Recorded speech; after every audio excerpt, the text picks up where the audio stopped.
नमस्कार साथियों, एक बार पुनः आपका बहुत बहुत स्वागत है हमारे YouTube platform NSCS for MPPSC।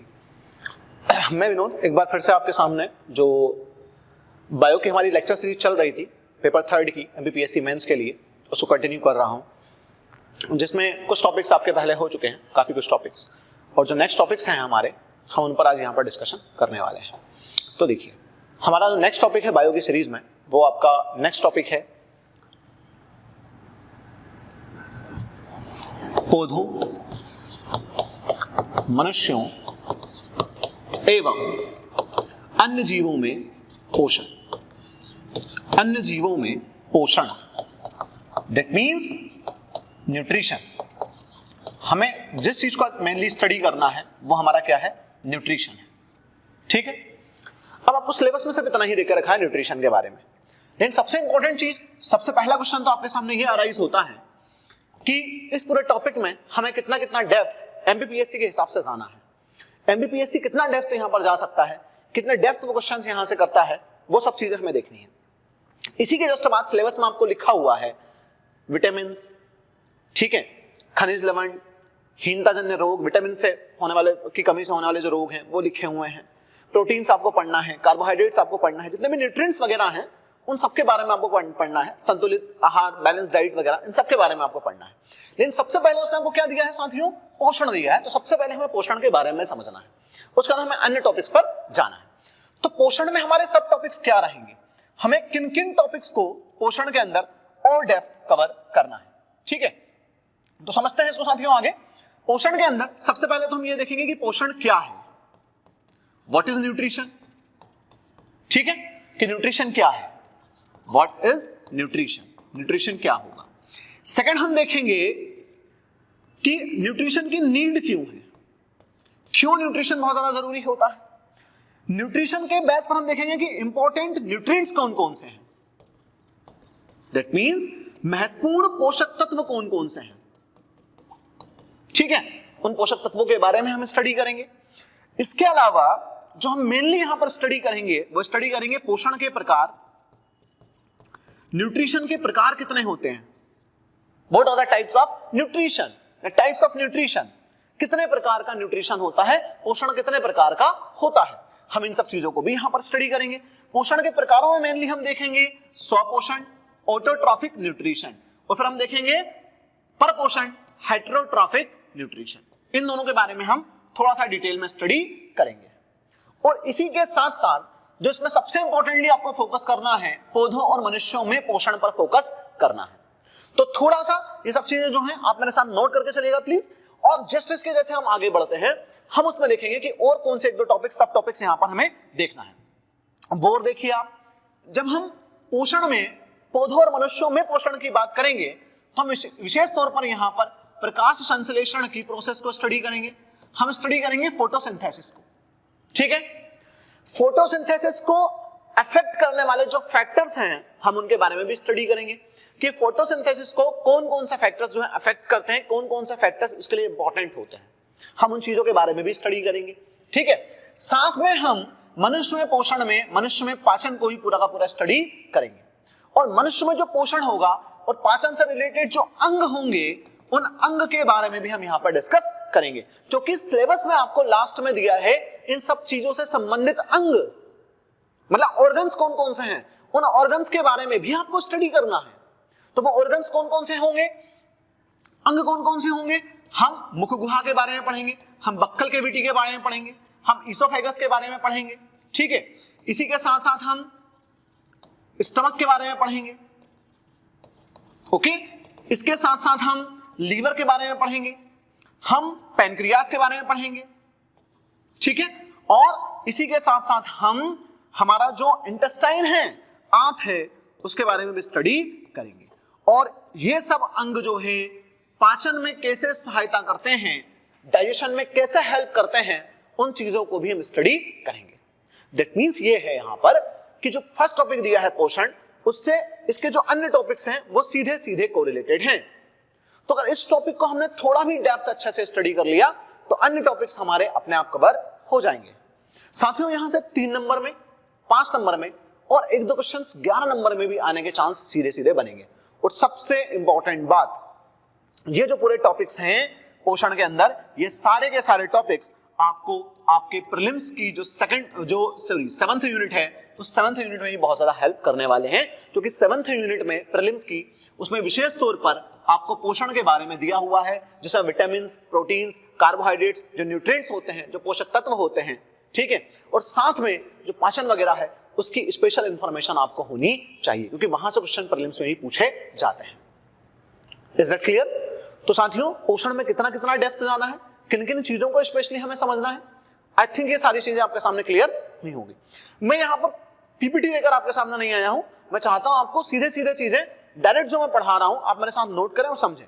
और सबसे इंपॉर्टेंट बात एक और है, स्पेशली स्पेशल साइंस वालों के लिए, जो मैं अपने कई लेक्चर्स में बोलकर बता चुका हूं आपको, वो ये है कि आपको according to your MPPSC syllabus पढ़ना है।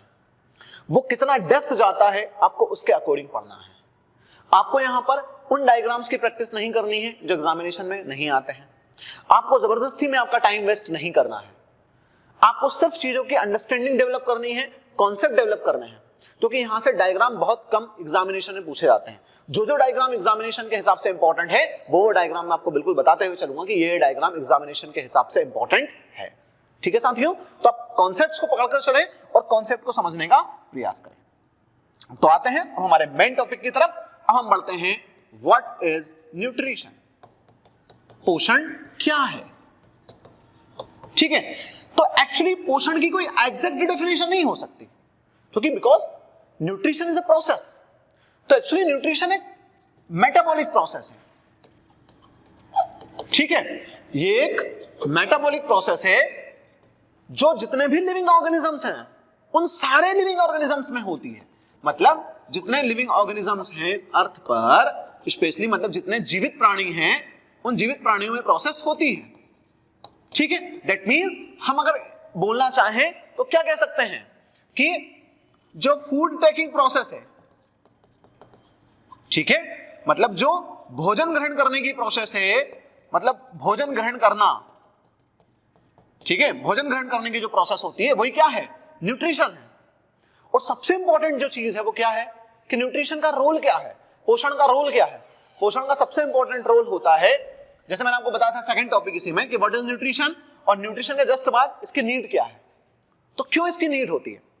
अब मानते हैं कि 3 नंबर में आपसे क्वेश्चन पूछ ले कि नीड क्यों है, मतलब पोषण की आवश्यकता क्यों है। अगर वो 3 मार्कर्स में ऐसा पूछ ले तो पोषण की आवश्यकता क्यों होती है, तो पोषण की आवश्यकता हमें होती है एनर्जी के लिए, ऊर्जा प्राप्त करने के लिए।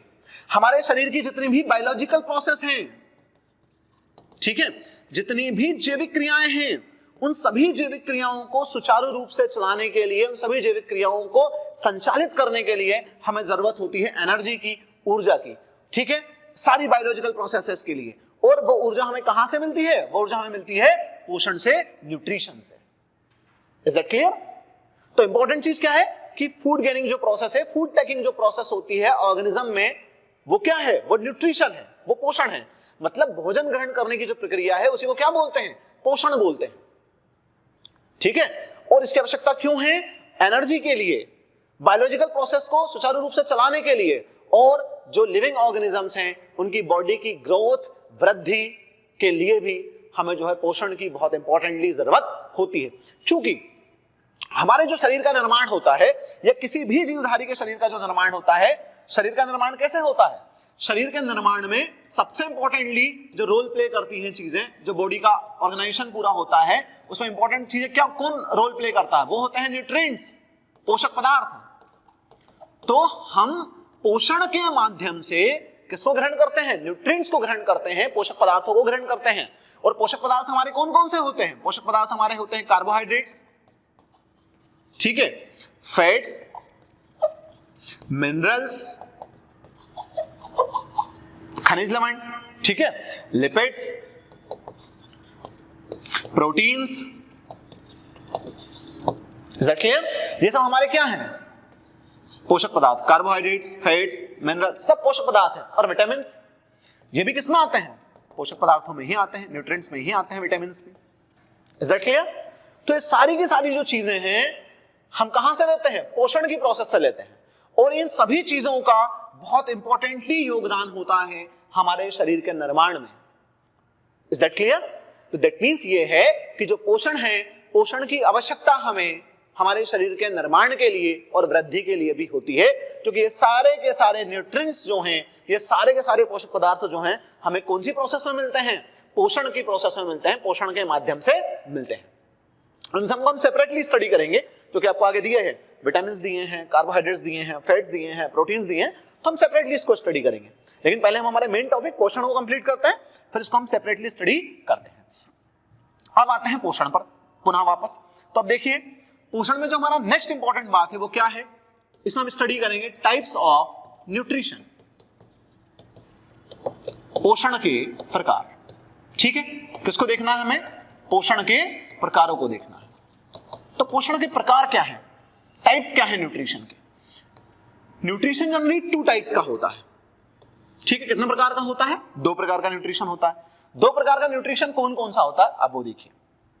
और 2 प्रकार के न्यूट्रिशन की आप बात करोगे तो एक आपका होता है न्यूट्रिशन ऑटोट्रॉफिक न्यूट्रिशन, मतलब स्वपोषण। ठीक है, एक ये होता है। सेकंड आपका क्या होता है? सेकंड होता है हेटेरोट्रॉफिक न्यूट्रिशन,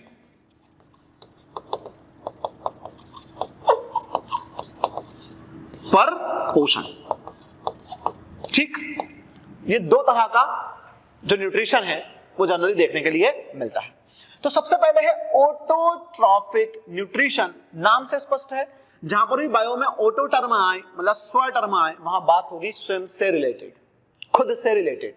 जहां पर भी हेटेरो टर्म आएगा बायो में, वहां बात होगी पर, मतलब पराये से रिलेटेड, मतलब दूसरे से रिलेटेड। तो नाम से शो हो रहा है कि ऑटोट्रॉफिक न्यूट्रिशन, मतलब कि इस अर्थ पर कुछ लिविंग ऑर्गेनिजम्स ऐसे पाए जाते हैं जो लिविंग ऑर्गेनिज्म अपने न्यूट्रिशन के लिए किसी अन्य ऑर्गेनिज्म पर डिपेंड नहीं होते हैं, बल्कि अपने खुद का भोजन वो खुद स्वयं बना लेते हैं, जनरेट कर लेते हैं। वो क्या कहलाते हैं? वो कहलाते हैं ऑटोट्रोफस लिविंग ऑर्गेनिज्म, मतलब स्वपोषी जीवधारी। और जिनके अंदर ये प्रोसेस होती है, उस प्रोसेस को हम क्या बोलते हैं? Autotrophic nutrition. Clear? I think इतना क्लियर नहीं होगा, एग्जांपल लेता हूं, क्लियर होगा उससे। तो लिविंग ऑर्गेनिज्म डिपेंड नहीं है किसी भी अदर ऑर्गेनिज्म पर, किसके लिए? फूड के लिए। वो अपने फूड का फॉर्मेशन खुद करते हैं। ठीक है, इज दैट क्लियर? मतलब they can make their own food.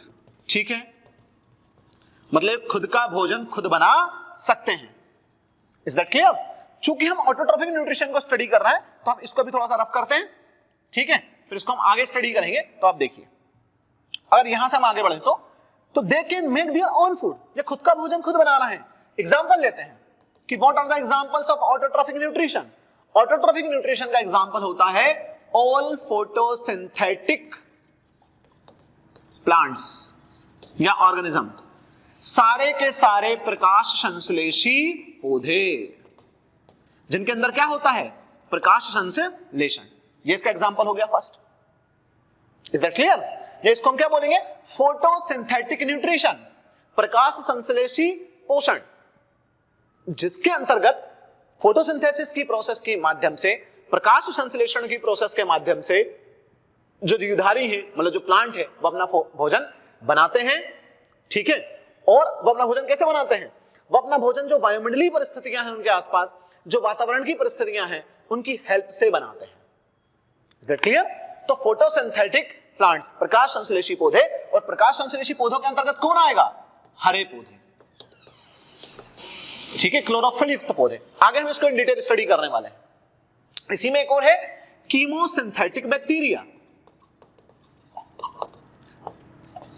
Chemosynthetic bacteria, प्रकाश संश्लेषी जीवाणु, ये भी इसी के अंतर्गत, सॉरी रसायन संश्लेषी जीवाणु, प्रकाश संश्लेषी नहीं, गलत ट्रांसलेट किया है मैंने। कीमोसिंथेटिक बैक्टीरिया का मतलब होता है रसायन संश्लेषी जीवाणु, जैसे कि सल्फर जीवाणु रसायन संश्लेषी जीवाणु होते हैं। क्लियर है साथियों इतना? तो आई होप आपको इतनी चीजें क्लियर होंगी। फिर से एक बार रिपीट करते हैं, व्हाट इज ऑटोट्रॉफिक न्यूट्रिशन?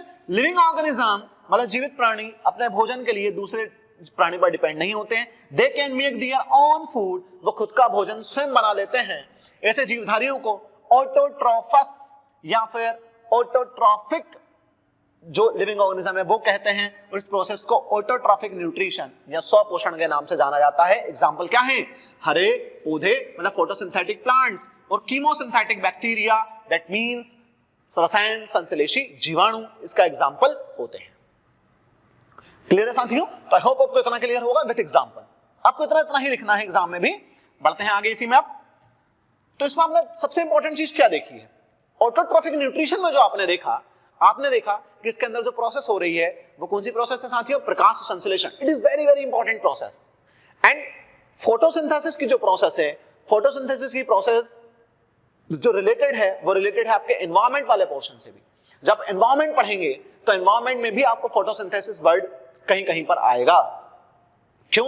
क्योंकि फोटोसिंथेसिस बहुत इंपॉर्टेंट है इस एनवायरमेंट में बैलेंस के लिए।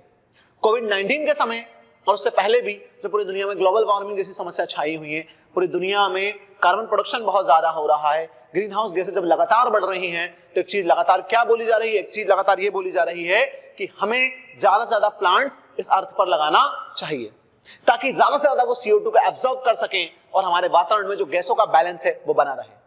तो स्वपोषण के अंतर्गत आने वाली जो प्रोसेस है प्रकाश संश्लेषण, वो आपको एनवायरमेंट से भी रिलेटेड है, और आपको एनवायरमेंट से जोड़कर इसे क्यों पढ़ना है? Because of the this is the nature of civil services. Because what is the main nature of civil services? Law of connectivity, कि कौन सा टॉपिक किस जगह जुड़ता है, वो चीज आपके लिए बहुत इंपॉर्टेंट है। तो इसके अंतर्गत हम जिस चीज को अब स्टडी करेंगे वो हमारा कौन सा है? प्रकाश संश्लेषण, फोटोसिंथेसिस। अब देखिए फोटोसिंथेसिस में ये क्या बताना चाह रहा है? जहां पर भी संश्लेषण आए, सिंथेसिस आए, दैट मींस किसी चीज का निर्माण हो रहा है। जब भी ये बायो में वर्ड आए या मतलब साइंस में ये वर्ड आए, हम क्या कहेंगे कि किसी ना किसी चीज का निर्माण हो। जैसे हम बोलते हैं protein synthesis, that means protein संश्लेषण, मतलब वहां पर प्रोटीन का निर्माण हो रहा है। Is that clear? हम बोल रहे हैं प्रकाश संश्लेषण, मतलब प्रकाश की उपस्थिति में, फोटॉन्स की उपस्थिति में किसी ना किसी चीज का निर्माण हो रहा है। और वो किसका निर्माण हो रहा है? वो निर्माण हो रहा है फूड का। किसका फॉर्मेशन हो रहा है? फूड का फॉर्मेशन हो रहा है एज ए कार्बोहाइड्रेट के फॉर्म में। किसके रूप में हो रहा है? कार्बोहाइड्रेट के रूप में हो रहा है। तो देखिए आप, प्रकाश की उपस्थिति में संश्लेषण होगा, मतलब निर्माण होगा भोजन का। तो ये प्रोसेस क्या है? प्रकाश संश्लेषण, मतलब प्रकाश की उपस्थिति में होने वाली प्रोसेस। बट मेनली प्रोसेस क्या है इसको समझते हैं कि मेन डेफिनेशन क्या है। देखिए, इट इज एनाबॉलिक प्रोसेस। कैसी प्रोसेस है? एनाबॉलिक प्रोसेस है, मतलब ये एक मेटाबॉलिक प्रोसेस है और मेटाबॉलिक प्रोसेस के एनाबॉलिक प्रोसेस है। एनाबॉलिक और metabolic process are two types, anabolic and catabolic. Anabolic process में क्या है? एनाबॉलिक प्रोसेस में होता है कि वहां पर किसी न किसी चीज का सिंथेसाइज हो रहा है, निर्माण हो रहा है, तो उसे हम बोल देंगे एनाबॉलिक प्रोसेस। कुछ ना कोई अच्छी चीज बन रही है, हम सीधी सीधी बात ये बोले। मेटाबॉलिक में जो कैटाबॉलिक प्रोसेस होती है, जैसे कि respiration, respiration is the example of catabolic process. Why? क्योंकि कैटाबॉलिक प्रोसेस में चीजें टूट रही हैं। और जब आप रेस्पिरेशन पढ़ते हैं तो रेस्पिरेशन में ग्लूकोज जो होता है, ग्लूकोज टूटता है और वो हमें क्या देता है? एनर्जी देता है।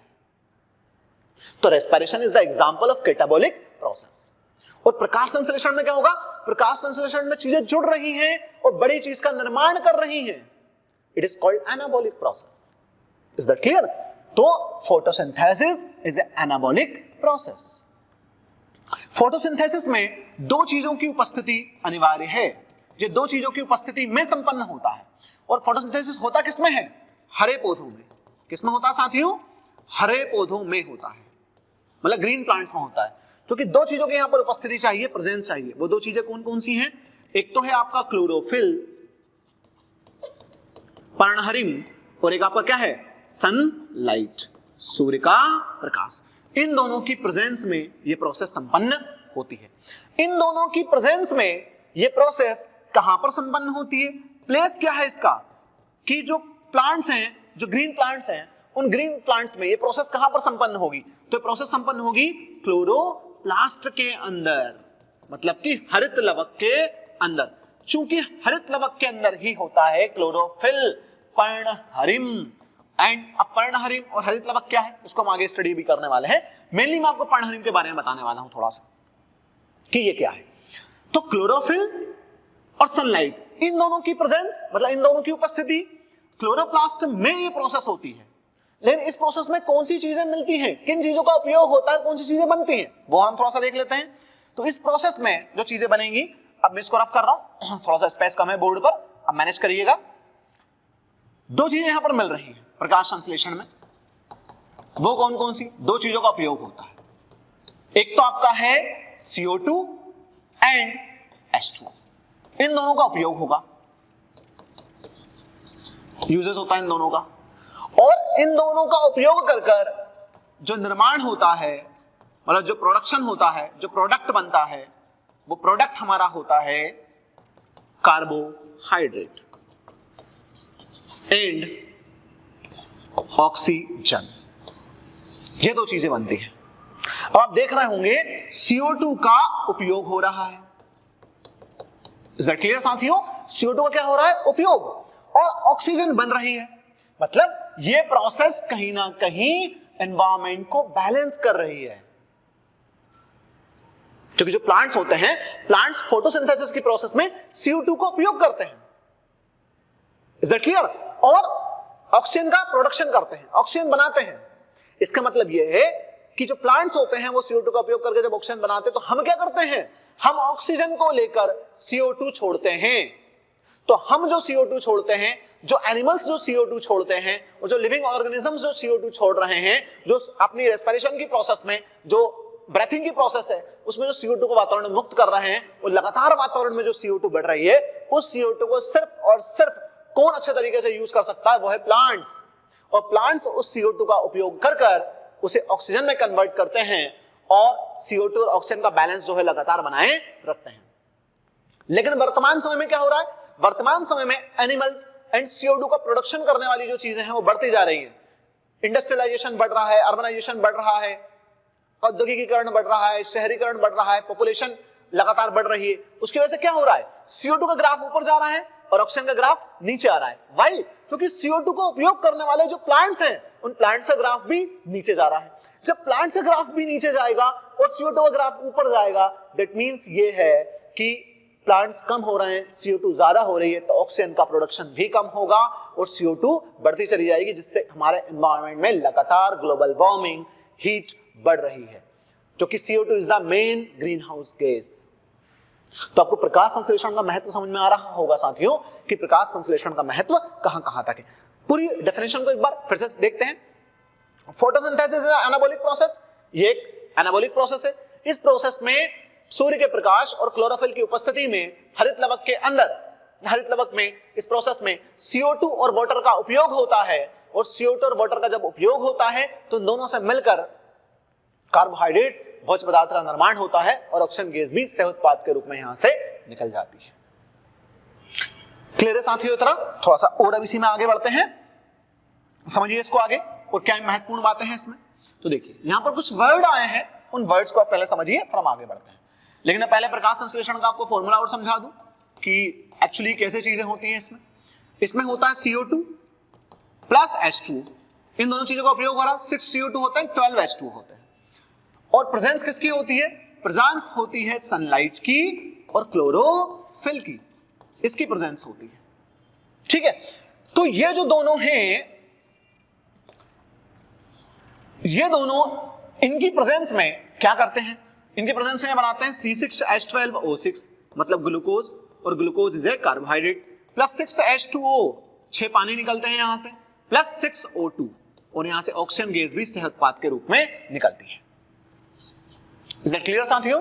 तो आपको पूरा फॉर्मूला समझ में आया। 6CO2 प्लस 12H2O क्या बना, C6H12O6, ग्लूकोज यहां पर बना, 6H2O 6 पानी,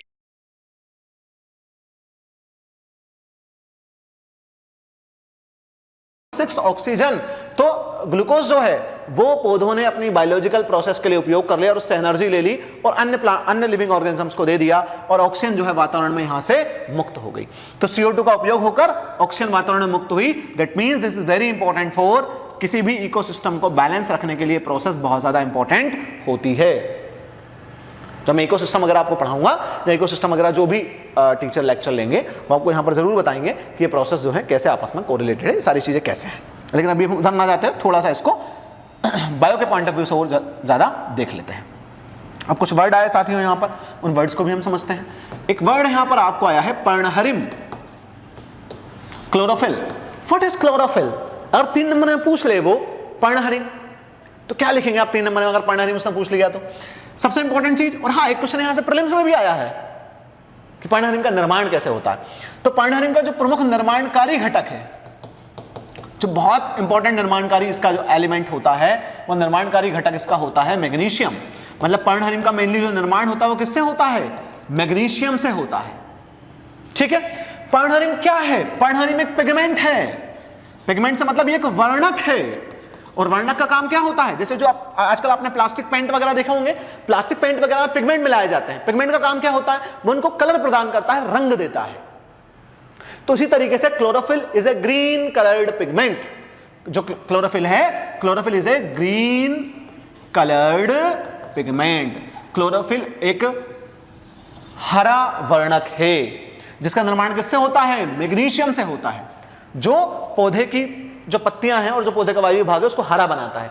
और सबसे ज्यादा जो क्लोरोफिल है वो कहां पाया जाता है? पौधे की पत्तियों में। ये क्वेश्चन भी प्रीलिम्स में आया है।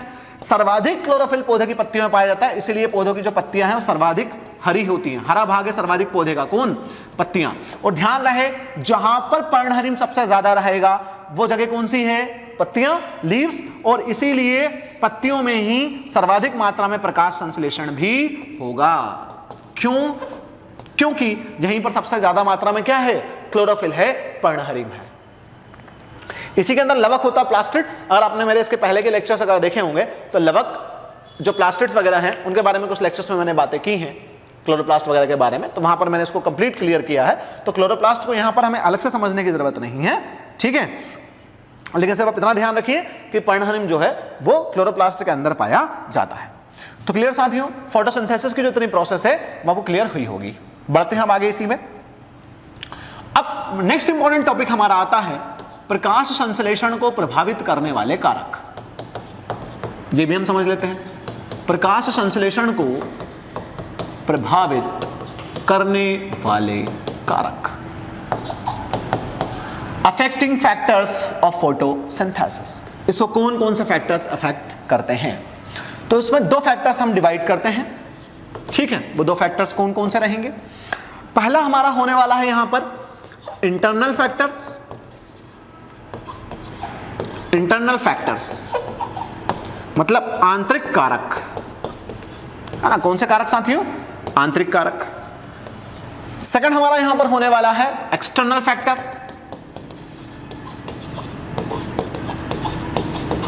ठीक है, बाह्य कारक। कौन कौन से कारक हैं वो देखते हैं। आंतरिक कारक में आता है क्लोरोफिल, ठीक है। आंतरिक कारक में कौन आएगा? क्लोरोफिल आएगा। आंतरिक कारक में आएगा भोजन की मात्रा, मतलब कार्बोहाइड्रेट की मात्रा, क्वांटिटी ऑफ फूड। ये दोनों पॉइंट्स यहां पर आएंगे। किसमें? आंतरिक कारक में, इंटरनल फैक्टर्स में। एक्सटर्नल फैक्टर्स में क्या आएगा? एक्सटर्नल फैक्टर्स में आपको आएगा CO2, ठीक है। इसके अलावा क्या हो सकता है? CO2 के साथ साथ इसी में आपको आएगा एक्सटर्नल फैक्टर में ही H2O, मिनरल्स मतलब खनिज, ठीक है। Is that clear? सॉइल, मिट्टी, सनलाइट, सूर्य का प्रकाश, यहां पर कर देता हूं टेम्परेचर मतलब कि तापमान, ह्यूमिडिटी मतलब आर्द्रता। ये सारी की सारी चीजें आ जाएंगी किसमें? बाह्य कारक में, मतलब एक्सटर्नल फैक्टर्स में। क्या प्रभाव पड़ता है इसका? अगर वो आपसे 5 नंबर में पूछ ले कि प्रकाश संश्लेषण क्या है, इसे प्रभावित करने वाले कारक लिखिए, तो प्रकाश संश्लेषण क्या है आप इसकी डेफिनेशन लिखिएगा 5 नंबर में, और डेफिनेशन लिखकर इतना लिखकर आप छोड़ दीजिए। कंप्लीट हो गया 5 मार्क्स के हिसाब से। Is that clear? अगर 5 मार्क्स में आपसे पूछ ले कि what is photosynthesis, right the factors affecting photosynthesis process. इस प्रोसेस को जो फैक्टर्स अफेक्ट कर रहे हैं, जो कारक प्रभावित करते हैं, वो कारक कौन कौन से हैं? तो आपको कारक बता दीजिए कौन कौन से हैं, ठीक है। अगर वो एलिबरेट करने के लिए बोले तो आपको एलिबरेट करना, लेकिन 5 मार्क्स में इतना बड़ा क्वेश्चन एलिब्रेट करने के लिए नहीं आएगा, आपको जनरली पॉइंट्स लिखकर ही वहां पर छोड़ देना है। क्लियर है साथियों? अब कैसे इफेक्ट करते हैं थोड़ा सा और देख लेते हैं। देखिए क्लोरोफिल कैसे इफेक्ट करेगा। चूंकि प्रकाश संश्लेषण क्लोरोफिल की उपस्थिति में होता है, और जब आप इमेजिन कीजिए कि अगर क्लोरोफिल की मात्रा कम है तो प्रकाश संश्लेषण भी कैसा होगा, स्लो होगा, और अगर क्लोरोफिल की मात्रा उचित है, अच्छी है, तो प्रकाश संश्लेषण भी कैसा होगा, अच्छे तरीके से होगा। क्यों? क्योंकि क्लोरोफिल प्रकाश संश्लेषण के लिए बहुत ही इंपॉर्टेंट है, इसकी उपस्थिति के बिना प्रकाश संश्लेषण संभव नहीं है। चूंकि प्रकाश संश्लेषण की जो प्रोसेस है उसको स्टार्ट करने का काम ही कौन करता है, क्लोरोफिल करता है। कहां से होती है प्रकाश संश्लेषण की प्रोसेस स्टार्ट? क्लोरोफिल के माध्यम से ही होती है। क्लोरोफिल सबसे पहले फोटॉन्स को एब्जॉर्ब करता है, देन उस प्रोसेस को फिर वो एक्टिव करता है और प्रोसेस वहां से स्टार्ट होती है। इसके बाद है भोजन की मात्रा। अब आप खुद से एक एग्जांपल लीजिए, आप बढ़िया खाना खाकर बैठे हुए हैं, जबरदस्त खाया है आपने, गले गले तक पूरा खाया है आपने, और उसके बाद कोई आपसे बोले कि सर थोड़ा सा और लीजिए आप, या मैडम थोड़ा सा और लीजिए खाना। अब क्या बोलेंगे? अब मना कर देंगे उसको कि नहीं चाहिए, हो गया हमारा खाना, अब हम नहीं खा सकते इसके अलावा। तो अगर पेट पहले से ही भरा हुआ है, भोजन की मात्रा ऑलरेडी आपके पेट में पहले से ही है, मतलब आपका शरीर ऑलरेडी खाकर मतलब मजबूत हो चुका है, तो फिर आप क्यों भोजन की मात्रा और एक्स्ट्रा लेंगे, और क्यों आप भोजन जबरदस्ती पकाएंगे? जब आपका पेट भरा हुआ है और आपको खाना पकाने का अगर हो रहा है तो आप क्यों खाना पकाएंगे? नहीं पकाएंगे। तो प्लांट्स का भी ऐसा ही होता है। अगर प्लांट्स में भोजन की मात्रा अधिक है, मतलब कि जरूरत से ज्यादा है भोजन की मात्रा, तो उन्हें प्रकाश संश्लेषण का रेट स्लो होगा। और प्रकाश संश्लेषण में एक और चीज मैं बता दूं, भोजन की जो मात्रा पौधों में किसके रूप में संचित होती है? स्टार्च के रूप में। जो ग्लूकोज है प्लांट्स में, वो ग्लूकोज किसके रूप में संचित होता है? स्टार्च के रूप में संचित होता है। तो starch is a stored carbohydrate या पॉलीसेकेराइड इन प्लांट्स। ये पौधों में क्या है? ये पौधों में एक संग्रहित कार्बोहाइड्रेट है। तो भोजन की मात्रा अगर ज्यादा है तो प्रकाश संश्लेषण स्लो होगा, और अगर भोजन की मात्रा कम है, पौधा अगर भूखा है, तो प्रकाश संश्लेषण ज्यादा होगा। लेकिन ये सब कारक भी उसको प्रभावित करेंगे। कैसे कैसे प्रभावित करते हैं अदर कारक, देखते हैं। एक्सटर्नल फैक्टर्स में सबसे पहले हम लिखे हैं CO2। CO2 कैसे प्रभावित करता है? एक सीधी सीधी सी बात है, CO2 का उपयोग होता है इस प्रोसेस में। आप सोचकर देखिए, अगर CO2 की उचित मात्रा होगी, ठीक है, तो कहीं ना कहीं जो CO2 है वो प्रकाश संश्लेषण की प्रोसेस को बढ़ा देगा, क्योंकि प्रकाश संश्लेषण में CO2 का उपयोग हो रहा है। नेक्स्ट इंपॉर्टेंट चीज, लेकिन अगर CO2 जरूरत से ज्यादा होगी, जैसे मैंने आपको बैलेंस सिखाया था कि CO2 की मात्रा जरूरत से ज्यादा हो गई। CO2 is the main greenhouse gas in our environment, ठीक है, remember this, CO2 is the main greenhouse gas in our environment and greenhouse gases are the responsible behind the global warming. तो अगर CO2 की मात्रा ज्यादा होगी, ठीक है, तो कहीं ना कहीं टेम्परेचर ज्यादा होगा, और जब टेम्परेचर जरूरत से ज्यादा होगा तो प्रकाश संश्लेषण की दर थोड़ी सी स्लो हो जाएगी।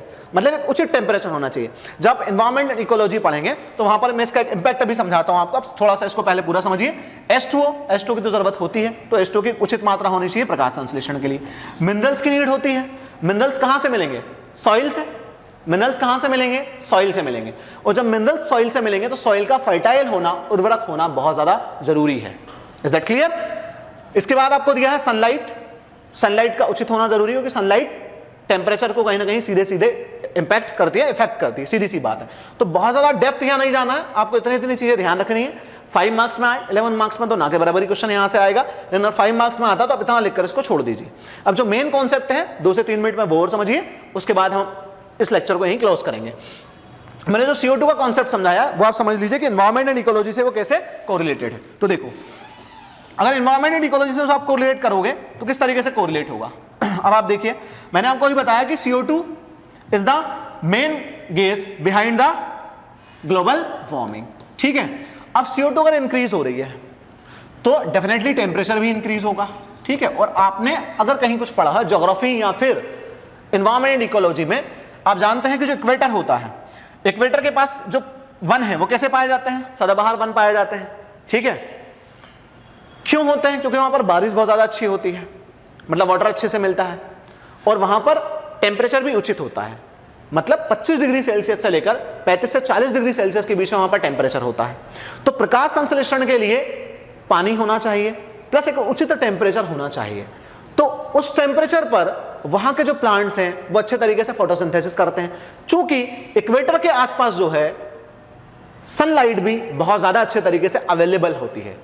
तो जब सारी परिस्थितियां अच्छे तरीके से अवेलेबल हैं, जिन परिस्थितियों में कोई प्लांट प्रकाश संश्लेषण अच्छे तरीके से कर सकता है, तो क्यों नहीं वहां पर प्रकाश संश्लेषण ज्यादा होगा। इसीलिए बहुत लंबे लंबे वृक्ष, बहुत बड़े बड़े वृक्ष, ठीक है, और जो सदाबहार वृक्ष वगैरह हैं वो इक्वेटर के आसपास पाए जाते हैं। अब इक्वेटर का कॉन्सेप्ट देख लीजिएगा कि इक्वेटर का कॉन्सेप्ट क्या है, ठीक है। और इक्वेटर से जस्ट ऊपर आप जाएंगे तो आपको उष्णकटिबंधीय वन वगैरह मिलेंगे, ट्रॉपिकल फॉरेस्ट वगैरह मिलेंगे। तो उसका कॉन्सेप्ट क्या है वो हम अगले लेक्चर में उसको भी थोड़ा सा एलिब्रेट कर समझेंगे, ठीक है। तो आज जो हमने पढ़ा है मैं फिर से एक बार उसको रिपीट कर दे रहा हूं। हम लोगों ने जो बायो का यूनिट है, उस बायो के यूनिट में हमने न्यूट्रिशन से स्टार्ट किया है। तो न्यूट्रिशन के हमने टाइप्स देखे।